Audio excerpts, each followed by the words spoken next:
नमस्कार, स्वागत है आपका हमारे चैनल पर। मैं हूं आपके साथ शिप्रा सैनी। बड़ी खबर, एनआईए यानी नेशनल इन्वेस्टिगेशन एजेंसी ने अब किसान आंदोलन के नाम पर अराजकता फैलाने वालों पर अपना शिकंजा कसना शुरू कर दिया है। एनआईए ने आतंकियों के फंडिंग के आरोप में 1 दर्जन से ज्यादा लोगों को नोटिस भेजा है। आपको बता दें, किसान आंदोलन के समर्थन के नाम पर लगातार सिख फॉर जस्टिस जैसी संस्था इस किसान आंदोलन में लगातार कूद पड़ी थी और कहीं ना कहीं देश के लोगों को गुमराह करने की कोशिश, खासतौर पर पंजाब के लोगों को गुमराह करने की कोशिश लगातार कर रही थी। लेकिन अब एनआईए ने सिख फॉर जस्टिस संस्था पर शिकंजा कस लिया है। एनआईए ने आतंकियों को फंडिंग के आरोप में अब 1 दर्जन से ज्यादा लोगों को नोटिस भेजा है, जिसमें एक पत्रकार और किसान आंदोलन से जुड़े कई लोग शामिल हैं जो किसान आंदोलन में बढ़ चढ़कर हिस्सा ले रहे हैं। उसमें किसान संगठन के नेता भी हैं। तो एनआईए अब लगातार छानबीन कर रही है कि आखिर किस तरीके से लगातार यह शक जाहिर किया गया था पहले भी कि इस किसान आंदोलन में खालिस्तानी लोगों के द्वारा फंडिंग की जा रही है और इसके मद्देनजर ही अब एनआईए इस बारे में जांच कर रही है। आपको बता दें, सुप्रीम कोर्ट में भी सरकार की तरफ से इस बात का जिक्र हो चुका है। सुप्रीम कोर्ट में यह बात सरकार कह चुकी है कि दरअसल कुछ प्रतिबंधित संस्थाओं के द्वारा इस किसान आंदोलन में फंडिंग की जा रही है और जिस तरीके से खासतौर पर पंजाब के अगर सिंघू बॉर्डर की बात की जाए तो उस पर किसानों को जिस तरीके की सुविधाएं मिल रही हैं उसको लेकर भी शक जाहिर किया गया था कि आखिर ये पैसा आ कहां से रहा है। तो ये एक बड़ा सवाल था जिसके मद्देनजर जांच अब एनआईए की शुरू हो गई है और लगभग 1 दर्जन से ज्यादा लोगों को अब एनआईए ने नोटिस भेजा है,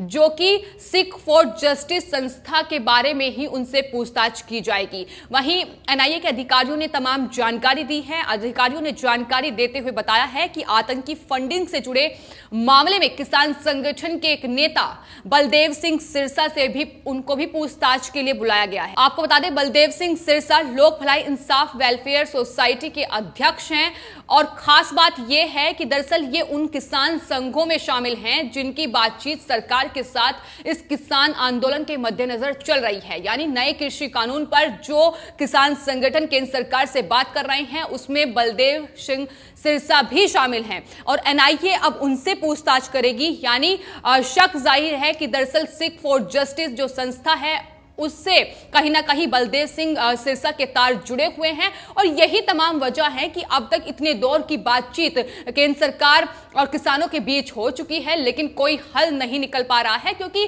शक पहले से ही था। लेकिन अब जिस तरीके से खुद ये सिख फॉर जस्टिस जो संस्था है, जो कि एनआईए गैर कानूनी बता चुका है इस संस्था को, साफ तौर पर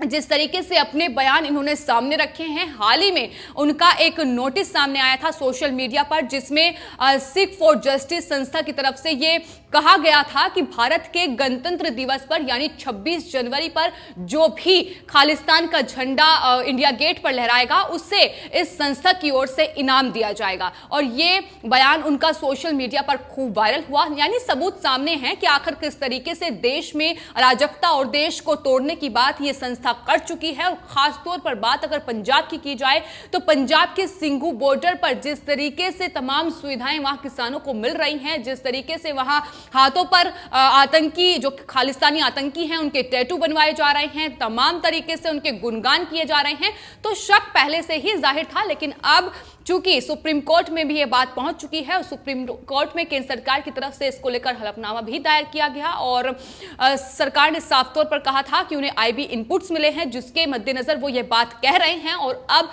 एनआईए इसमें जांच कर रहा है। तो बलदेव सिंह सिरसा शिकंजे पर हैं।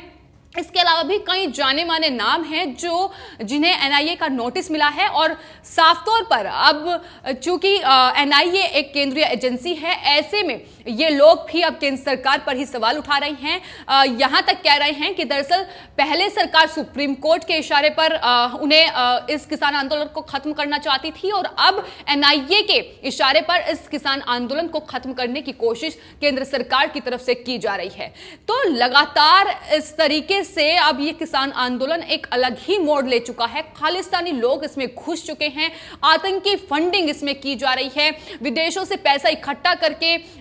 यहां भारत लाया जा रहा है, जो कि किसान आंदोलन को उग्र किया जा सके, अराजकता देश में फैलाई जा सके और कहीं ना कहीं देश को तोड़ने तक की बात संस्था जो है सिख फॉर जस्टिस ये कर चुकी है। तो मकसद इनका साफ है कि देश में किसी तरीके से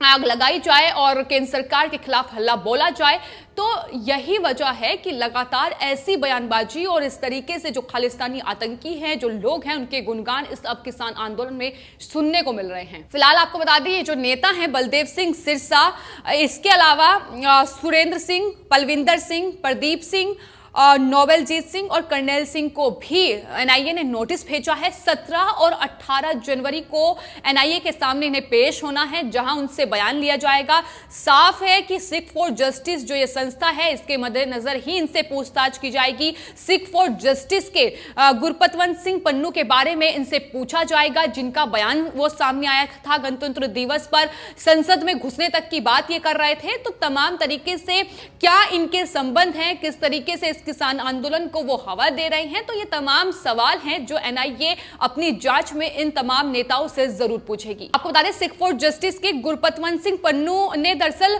देश में भय और अराजकता का माहौल बनाने और लोगों में असंतोष भरने और उन्हें भारत सरकार के खिलाफ विद्रोह के लिए उकसाने तक का आरोप लग चुका है। यानी खालिस्तानी आतंकी ही मान लीजिए, क्योंकि जिस तरीके से तमाम किसान नेताओं को बॉर्डर्स पर भड़का रहे हैं वो साफ तौर पर किसी आतंकी से कम नहीं है। ये तमाम सवाल पहले उठ चुके हैं। सरकार लगातार इस ओर इशारा कर रही थी कि दरअसल जिस तरीके से वहां भाषा का इस्तेमाल हो रहा है, जिस तरीके से बयानबाजी हो रही है और कोई हल इन नए कृषि कानूनों पर निकालने की कोशिश इन किसान संगठनों की तरफ से नहीं हो रही है, तो जाहिर है ये किसान नहीं हो सकते हैं जो पूरी समस्या का हल नहीं चाहते हैं। ये आतंकी हैं, ये वो लोग हैं जो देश को तोड़ने तक की बात करते हैं, देश विरोधी लोग हैं, ये खालिस्तानी लोग हैं। और अब सबूत लगातार सामने आ रहे हैं कि आखिर किस तरीके से देश में सिर्फ और सिर्फ अराजकता फैलाने की कोशिश इन तमाम संगठनों की तरफ से की जा रही है। आपको बता दें, एनआईए की तरफ से जो एफआईआर दर्ज हुई है उसमें सिख फॉर जस्टिस को एक गैर कानूनी संगठन बताया गया है।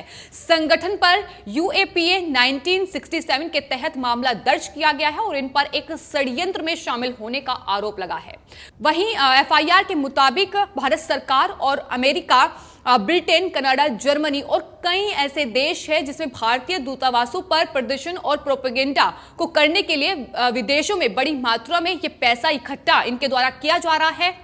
साथ ही जिस पैसे को इकट्ठा किया जा रहा है उससे ये गैर सरकारी संगठनों के जरिए भारत में खालिस्तानी समर्थकों को भेजा जा रहा है। एनआईए की एफआईआर में इस बात का जिक्र है और साथ ही आतंकी गतिविधियों को अंजाम दिया जा सके, इसकी सबसे बड़ी वजह यही है और भारत के लोगों में डर का जो माहौल है वो पैदा किया जा सके। और इसकी बानगी साफ तौर पर पंजाब में खास तौर पर देखने को मिल रही है कि आखिर जो लोग, जो किसान नेता केंद्र सरकार के खिलाफ थे, उन्हें अपने पक्ष में करने की कोशिश इन खालिस्तानी लोगों के द्वारा पुरजोर तरीके से की गई। उसका ही नतीजा है कि अब बॉर्डर्स पर, सिंगू बॉर्डर पर खास तौर पर लोग अपने हाथों पर उन खालिस्तानी आतंकियों के टैटू बनवा रहे हैं, उन खालिस्तानी आतंकियों का गुणगान कर रहे हैं। यही उसकी सबसे बड़ी वजह भी है। एनआईए ने साफ तौर पर कहा है कि ये जो अभियान चलाया जा रहा है, जो दिल्ली के बॉर्डर्स पर किसानों को भड़काने का काम हो रहा है, वो खालिस्तानी आतंकी गुरपतवंत सिंह पन्नू, परमजीत सिंह पंपा